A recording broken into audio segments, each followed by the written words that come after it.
어린 사람이 갑자기 전화해서 노래 한 거 해달라고 부탁을 하네? 너무 심했나? 너무 심했다. 야, 내가 부탁인데 안 들어줄 수도 없고.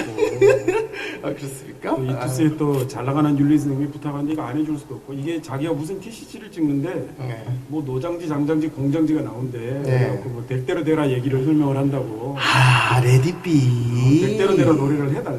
아, 레두다. 그것을 내버려둬 뭐 이런 거. 존 레논 작사, 맥카트니 작곡, 비틀스 노래, 이정석 편곡. 반갑습니다. 가장 수능적인 강의 이병철입니다. 여러분들이 지금 강의 앞에 두 재담꾼의 이야기를 잠깐 들려드렸는데요. 다시 한번 제 강의 중에 출연하도록 제가 요청을 하도록 하겠습니다. 자, 오늘 여러분들하고 이야기를 나눌 인물은 누구냐면 노자 선생님입니다. 사실 노자, 지금 여러분들이 화면을 보시면 알겠지만 푸른 소를 타고 계십니다. 푸른 소를 타고 다니셨다라고 하는 일종의 야사가 있긴 한데요. 사실인지 여부는 사실 우리가 알 길이 없지요. 그럼 이걸 토대로 여러분들이 느낄 수 있는 건 뭡니까? 그러면 상당히 신비주의적 인물이구나 라는 거 하나 알고 계시면 좋겠고요. 이왕 나온 김에 같이 한번 정리를 해두신다면 여러분들이 나중에 보시면 공자님 같은 경우는 주로 마차를 타고 다니실 겁니다. 주유열국이라고 해서 여러 나라를 유람하실 때 제자들 데리고 마차를 타고 다니셨기 때문에 주로 그림을 그리다 보면 마차를 탄 공자님을 만나보실 수 있을 거고요. 물론 여러분들이 한 번 정도 더 기억을 한다면 석가모니 주로 탄생 설화에 의해서 흰 코끼리를 타고 나타나시는 장면을 보시는 날이 있을 겁니다. 자, 어쨌든 여러분들이 노자라는 인물, 원래 본명은 성은 이씨고 이름은 귀자를 써서 이이라고 불리지요. 그런데 우리는 본명을 거의 기억하는 사람들이 없습니다. 그렇죠? 그리고 우리는 노자라고 부르는데 이 노자라는 이름의 어원은 물론 학생들이 가끔 이런 충격을 주기도 하시죠. 성이 노씨고 이름이 자군요. 이러시기도 하는데 그건 잘못 알고 계시는 거죠. 물론 여러분들이 자자라고 하는 것은 선생을 의미하는 일종의 존칭입니다. 그래서 굳이 번역을 하시면 노인 노자니까 노인 선생이라고 번역이 되는 것이지요. 왜 노인 선생이라고 번역을 했을까요? 라고 말하면 일종의 그 시대적으로 노인이라고 하는 것은 경험이 많은 그리고 또 그 사회적인 어떤 권위를 갖고 있음을 보여주는 케이스이기도 하고요. 또 일종의 여러분들이 노인이라고 하는 것은 그 시대적으로 일종의 신비주의적인 어떤 이런 컨셉도 함께 내포하고 있음을 볼 수 있습니다. 물론 노자라고 불렸다라고 하는 것의 야사에는 이런 얘기도 있지요. 노자는 엄마 뱃속에서 81년 만에 태어났다고 합니다. 81년 만에 태어났다. 완전히 아이가 노인이었겠네요. 그래서 여러분들이 노인아이, 올드보이라고 하는 것을 그대로 번역하시면 노자라고 불렸다는 야사도 있습니다만 이런 말씀을 드리는 이유는 그만큼 노자가 신비주의적 인물이다라는 걸 보여주는 케이스가 될 겁니다. 사실 노자의 사상처럼 학생들을 가리키다가 동의를 구하기 어려운 사상도 없는 것 같습니다. 내용 자체는 그렇게 어렵기만 한 것은 아닌데 성공하려면 무언가 하나라도 더 해라 라고 가르치고 있는 현대 사회를 살고 있는 우리에게는 다소 생소하고 무책임해 보이는 이야기처럼 들리지요. 그래서 오늘은 제가 노자의 변호인이 되어서 노자의 사상에 대해 오해를 풀어보고자 합니다. 우리가 배우는 다른 사상가들은 자신이 직접 아니면 자신의 제자들이 그 사상가들의 주장을 잘 기록해 두었습니다. 그래서 오해의 소지가 아무래도 적은 반면 노자는 기록이 이렇게 많은 편이 아니지요. 노자의 사상은 상당히 오묘한데 그의 사상을 알 수 있는 책이 이 5천자밖에 되지 않는 도덕경이 달랑입니다. 노자는 주나라의 세태를 한탄하며 은퇴를 결심하고 서방으로 떠납니다. 그 길에 관문직이 윤희의 요청으로 책을 써주었는데 이것이 바로 도덕경이다라고 전해지고 있는 것이지요.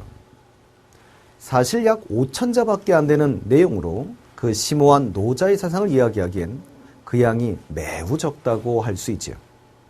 써놓은 책이나 많았으면 다른 책들을 통해서 이것저것 따져볼 수가 있겠지만 노자는 자신에 대한 비판에 대한 변명조차 하기 어려운 상황에 있다고 볼 수 있습니다. 자, 여러분들도 아시는 내용인 무의자연, 그 다음에 소국관인. 자, 이게 어떤 뜻인지는 아실 겁니다. 근데 보통 수업 중에 노자의 사상에 대해 이야기하면 학생들이 무의자연에 대해서는 어떤 것도 하지 않으면 어떻게 살라는 거지? 소국가면에 대해서는 이런 나라에서 사람이 사람답게 살 수 있겠어?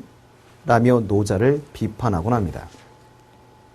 아마 지금 영상을 보는 많은 수험생 여러분들도 이런 생각을 한 번씩은 해보셨을 겁니다. 사실 노자의 사상에 대해 여러분들의 비판은 나름 타당성을 가지고 있지요. 그러나 저는 이런 비판과 오해들에 대해 하나하나 변론을 해 나가 보도록 하겠습니다. 무의자연이란 무엇인가? 한번 가상의 상황을 만들어 보도록 하겠습니다. 매일매일 야근하고 주말도 반납하고 일하는 어떤 회사원이 있다고 칩시다. 그렇다면 일 때문에 과로가 쌓여 몸이 아픈 상황이 되었다고 가정을 하겠습니다. 자, 그럼 그 사람은 막 고민을 하겠죠? 병원에 갈까? 한의원에 갈까? 그런데 만약 노자라면 어떻게 하라고 말을 했을까요? 노자의 무의자연을 오해한 학생들은 맨 처음에 설명한 상황에서 그럼 아예 병원도 한의원도 안 가는 건가 보다?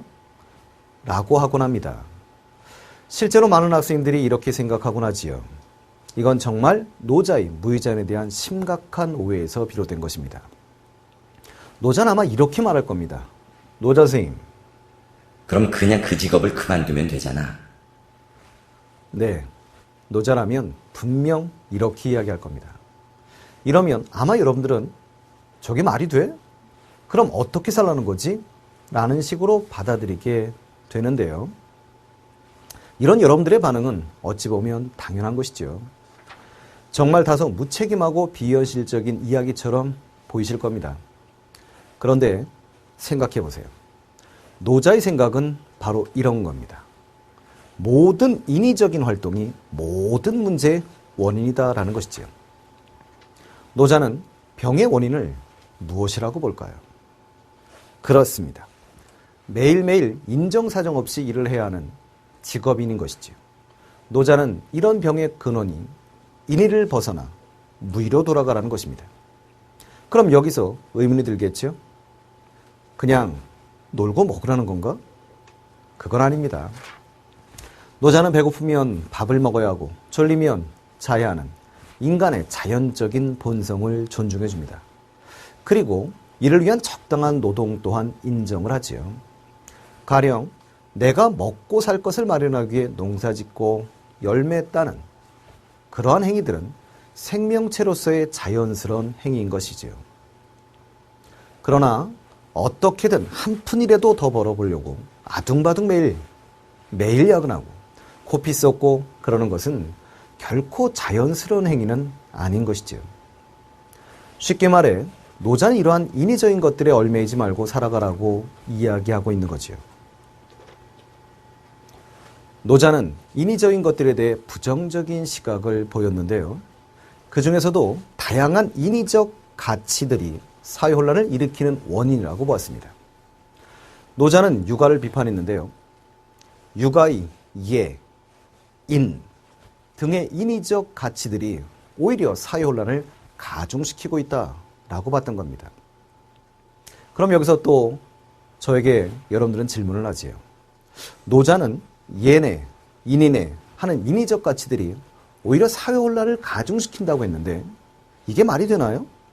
윤리나 도덕 등과 같은 이런 가치, 체계가 없다면 이 사회가 어떻게 유지될 수 있다는 겁니까? 라고 말이지요.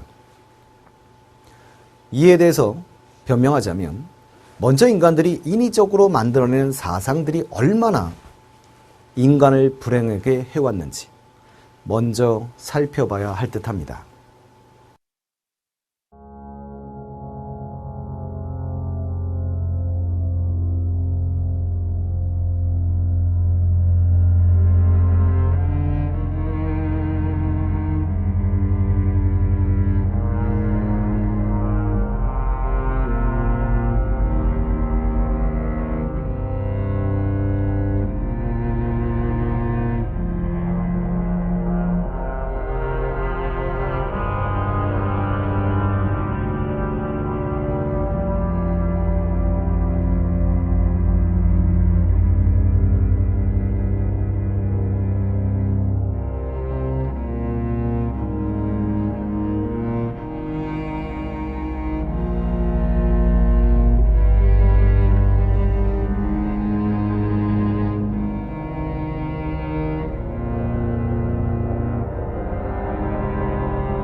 자, 어떻습니까? 인간들이 만들어낸 인위적인 가치체계가 얼마나 많은 사람들을 괴롭게 했는지 조금 공감은 가십니까? 노자가 살았던 춘추전국 시대에도 대의명분이라는 이름 아래 많은 전쟁이 벌어져 수많은 사람들이 죽어나갔던 시대였던 것입니다. 그럼 반대로 이런 인위적 가치가 없어도 무리 없이 살아가는 사례를 한번 보도록 하겠습니다. 일단 동물의 왕국을 한번 볼까요? 자, 보세요. 늑대, 유인원 이런 세계를 한번 보시죠. 어떻습니까? 매우 평화롭지 않나요? 이렇게 무리지어 사는 동물들을 보면 자연적으로 주어진 성품에 맞춰 서로 살아가고 협력하고 돕고 무리 없이 살아가는 형식을 보여주고 있습니다. 보통 우리가 이런 금수만도 못한 것들이라는 표현을 쓰고 있습니다만 동물들이 살아가는 모습을 보면 이런 표현은 정말 잘못된 표현이라는 생각이 드네요. 노자는 인간에게도 이런 자연스러운 성품이 있고 이 자연스러운 성품에 맞춰 살아야 인간이 행복할 수 있다고 봤던 겁니다. 인간에게는 무리라고요? 아닙니다. 그럼 이런 것들을 한번 보시죠. 노자가 말한 무의에 가장 가까운 삶을 살고 있는 사람들입니다.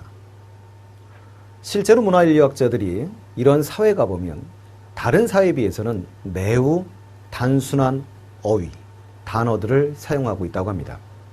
가령 정의, 예의, 의리 이런 식의 단어 표현이 없는 경향이 강하다고 하지요. 그만큼 인위적인 가치체계에 의해 만들어진 다양한 개념들이 적다는 것을 의미하는데요. 그래도 그들이 매우 행복해 보였다는 게 문화인류학자들의 설명이었습니다. 일단 무의자연이란 무엇이며 그 무의자연이라는 게 왜 나름의 설득력을 가지고 있는지 조금 이해는 되셨죠? 그럼 이제 노자의 소국과민을 이해할 차례입니다. 소, 국, 과, 민. 작은 나라에 적은 수의 사람이 살아가라는 뜻일 텐데요. 정말 이 대목에서 저는 소름이 돋았습니다. 왜냐하면 이것이야말로 노자가 무리지어 사는 것에 대한 날카로운 통찰력을 가지고 있다는 것을 보여주는 대목이라고 느꼈기 때문입니다. 사실 아무리 개인적 차원에서 무의자연으로 살라고 해도 그 사람이 사는 사회가 그런 무의자연의 태도로 살아갈 수 없는 사회라면 어떨까요? 만약 현대사회에서 그런 방식으로 살아가는 사람이 있다고 하면 그 사람은 바로 주말에 있는 TV 프로그램에 등장할 겁니다. 왜 여러분들 많이 보시잖아요? 세상에 이런 일이 같은 프로 말이지요. 소국과민은 사람들이 무의자연의 삶을 살아갈 수 있는 사회 형태에 대한 언급이라고 보시면 됩니다. 노자는 사람들끼리 많이 뭉쳐 살면 여러 가지 분쟁이 일고 그래서 그 분쟁을 해결하는 과정에서 다양한 인위적 가치들이 나올 수밖에 없다는 것을 알고 있었던 것 같습니다. 예를 들어 정말 자연적인 성품에 기대어 사는 동물의 왕국에서조차도 분쟁이 일어나는 경우가 있지요. 그건 그 무리가 지나치게 커졌을 때일 거예요. 이건 인간의 사회도 마찬가지입니다. 사람들이 몇몇만 모여 있을 때는 싸울 일이 별로 없이 우리 잘 지내지요. 그 집단의 규모가 커지면 커질수록 조금씩 파도 나뉘고 분쟁도 생기고 하기 나름인 것 같습니다. 자, 그리고 이 분쟁을 해결하기 위해 특정한 기준을 세우게 되고 그렇게 세우게 된 기준들이 먼먼주의, 먼먼원칙 이런 등의 인위적 가치체계를 형성하게 된 것입니다. 그래서 노자는 주장한 것입니다. 최대한 적게 모여 살자는 것이지요. 그것이 바로 노자가 소국과민을 주장한 이유가 아닐까 싶습니다. 마침 한국 영화 중에서 아주 이상적인 소국과민의 형태를 보여주는 사례가 있습니다. 여러분들이 이제 많이 보셨을 텐데요. 웰컴 투 동막골이라는 영화의 장면 중에 한 부분입니다. 노자 입장에선 참 완벽한 사회의 모습이었을 겁니다. 반대로 그 외부에 살고 있던 사람들은 다른 인위적인 가치 규범에 사로잡혀서 서로 전쟁을 하며 피를 뿌리고 살아가고 있었던 것과는 아주 대조적인 삶의 모습으로 보이지요. 그런데 이 평화로워 보이는 사진 속에 바로 노자의 소국가민 사상의 맹점 아닌 맹점이 숨어 있기는 합니다. 영화에서도 그 평화롭던 마을이 다른 강한 세력에 의해서 망가지려 하니까요. 노자가 주장한 대로 살아간다는 것은 외부의 세력에 의해 어떤 봉변을 당할지도 모른다는 위험성이 언제나 존재하는 것은 사실입니다. 아마존의 눈물이나 이런 다큐멘터리가 나오게 된 것도 다 강력한 서방 국가에 의해 밀림이 파괴되고 삶의 터전이 줄어들면서 나오게 된 것이니까요.